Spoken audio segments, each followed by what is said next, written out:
뉴스 속보 전해드리겠습니다. 윤석열 대통령이 내일 처음으로 열리는 형사재판입니다. 이 형사재판에서 구속 취소 신문이 있습니다. 여기에 직접 출석하겠다라고 밝혔습니다. 그러니까 내일 오전 10시에 형사재판이 열리고 오후 3시에 헌법재판소에 탄핵심리가 있습니다. 증인신문이 있습니다. 두 가지가 굉장히 중요합니다. 윤 대통령의 석방 여부, 윤 대통령에 대한 이 탄핵, 이 결과가 어떻게 될 것이냐, 거기에 결정적인 분수령이 될 것으로 보입니다. 윤 대통령에 대해서 지금 석방을 해야 하느냐, 구속을 그대로 유지할 수 있느냐, 이게 지금 검찰과 윤 대통령 측이 엇갈리는 주장을 하고 있습니다. 윤 대통령은 바로 석방해야 한다라고 주장하고 있는데 그 이유는 세 가지입니다. 하나는 이 구속기한입니다. 구속기한.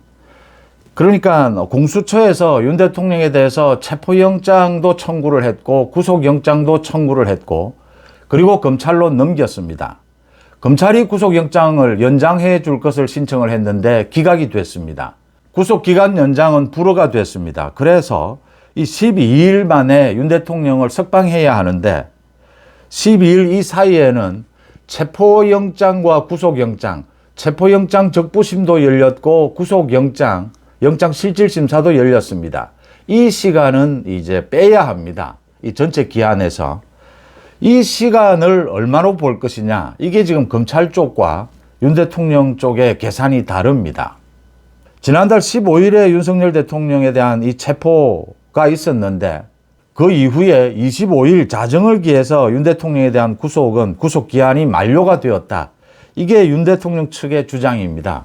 검찰은 아니다, 26일까지다 이렇게 주장을 하면서 검찰이 26일 기소를 한 것입니다.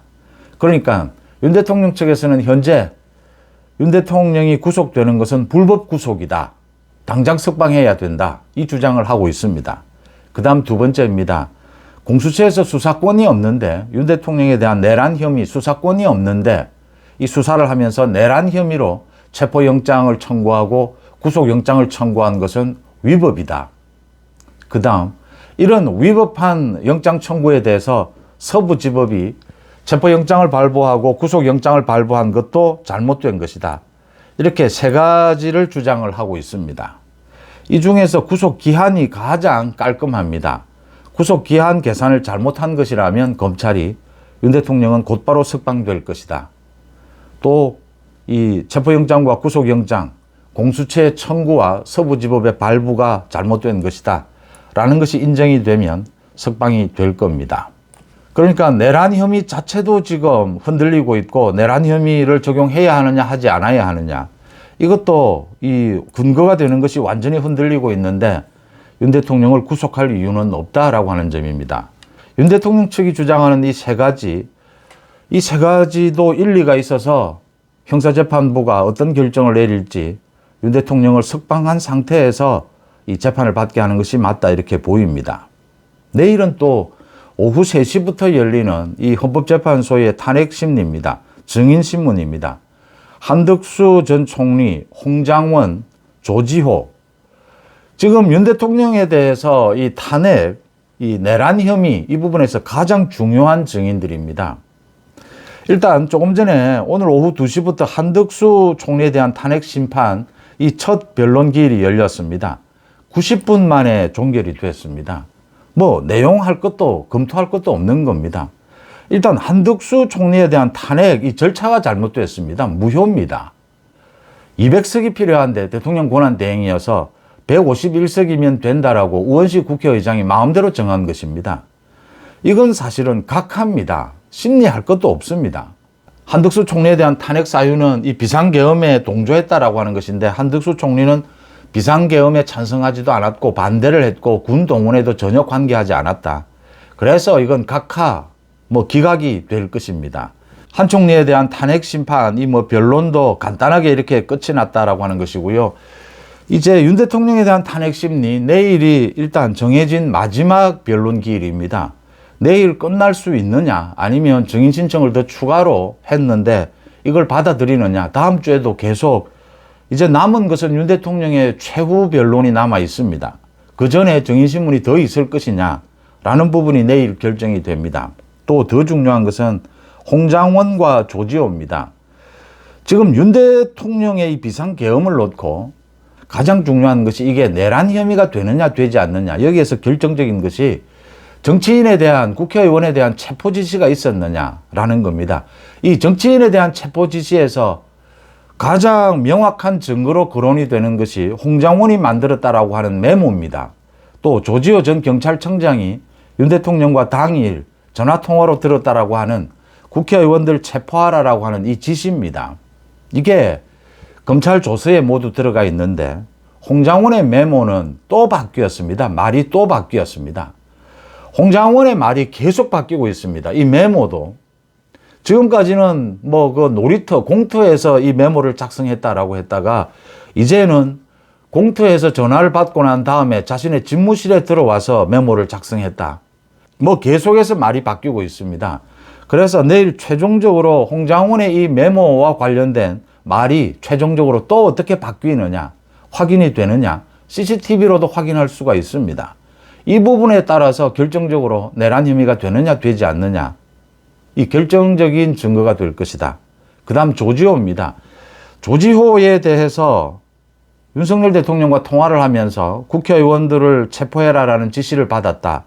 이게 조지호가 검찰에서 진술한 내용입니다.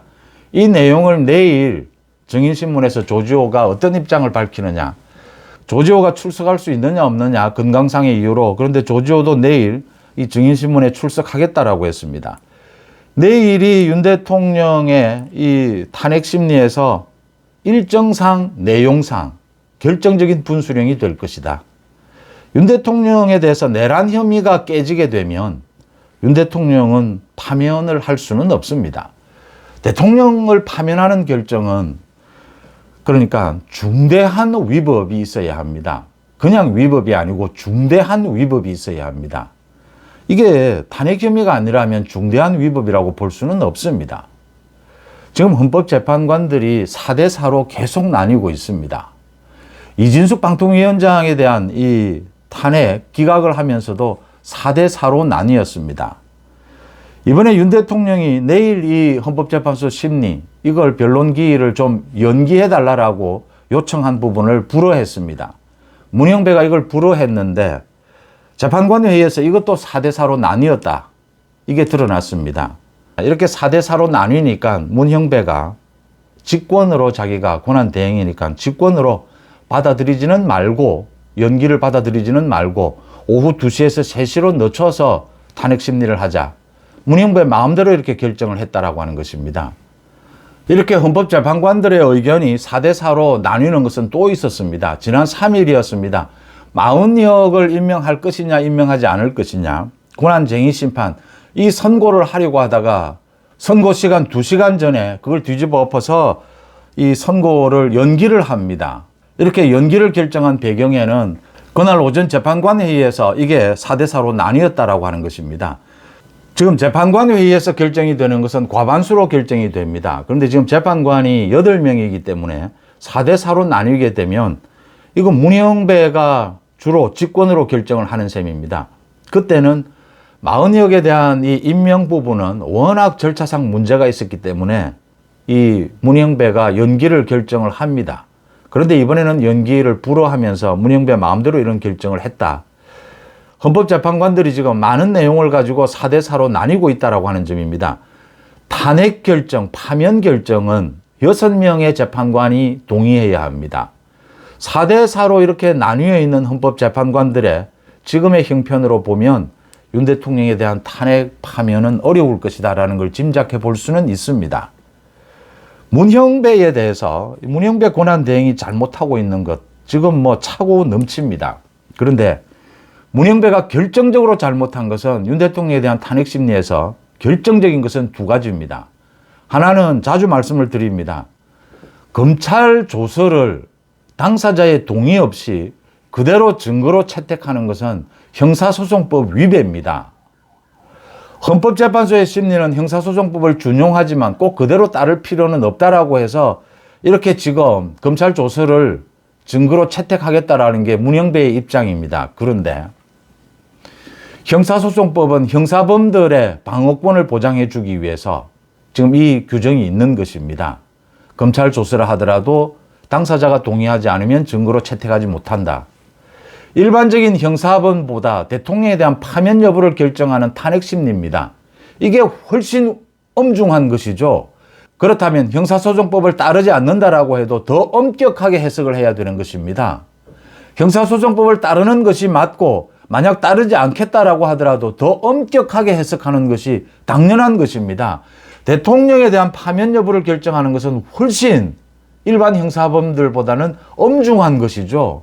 문영배가 이걸 어겼다라고 하는 것이고요. 또 하나는 탄핵 사유입니다. 지금 윤 대통령에 대한 탄핵뿐만이 아니라 다른 탄핵, 검사들에 대한 탄핵이나 이것도 재판에 들어와서 탄핵 사유가 바뀝니다. 윤 대통령에 대해서는 내란죄 부분입니다. 국회에서 탄핵 소추를 할 때는 내란죄로 탄핵을 했습니다. 국회에서 의결을 했습니다. 헌법재판소의 재판에 넘어와서 내란죄를 빼버렸습니다. 문영배가 여기에 동의를 해줬습니다. 탄핵 사유가 바뀌었습니다. 그러면 국회 의결부터 다시 해야 되는 것입니다. 재판에 들어와서 재판이 진행되고 있는 와중에 이렇게 탄핵 사유를 바꾸고 그걸 동의해 준 문영배의 태도는 이건 위법, 부적절한 것입니다. 그래서 문영배는 지금 드러내놓고 지금 자기가 좌파라고 주장하는 판사로서의 자질이 없는 이 문영배에 대해서는 그러니까 윤 대통령의 탄핵 심리에서 문영배는 배제해야 하는 것입니다.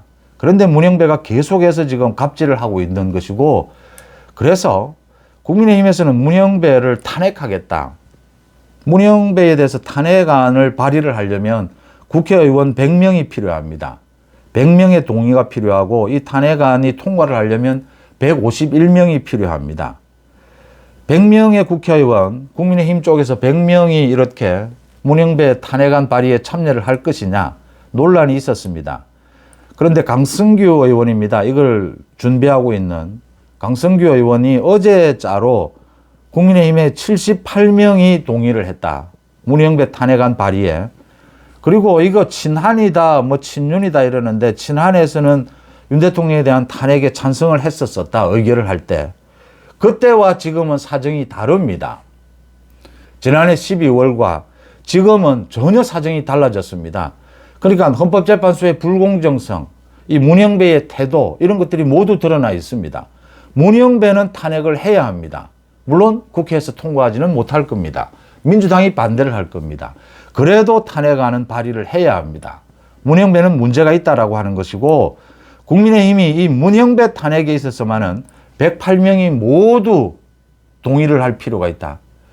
국민의힘이 사실은 이 문영배 탄핵안을 발의하고 이 준비를 할 때 또 당이 쪼개지는 것이 아니냐 이런 우려들이 있었습니다. 이건 찬성하지 않을 이유가 없습니다. 지난해 12월에 윤 대통령에 대한 탄핵에 찬성을 했던 의원이라 하더라도 이 문영배의 탄핵안 발의에는 찬성하지 않을 이유가 없습니다. 문영배 재판관 탄핵안 발의에 국민의힘 108명이 모두 찬성하고 동의할 필요가 있다. 똘똘 뭉친 그런 모습을 보여줄 필요가 있다. 헌법재판소 문영배는 완전히 지금 공정하지 못하다라고 하는 것은 분명합니다.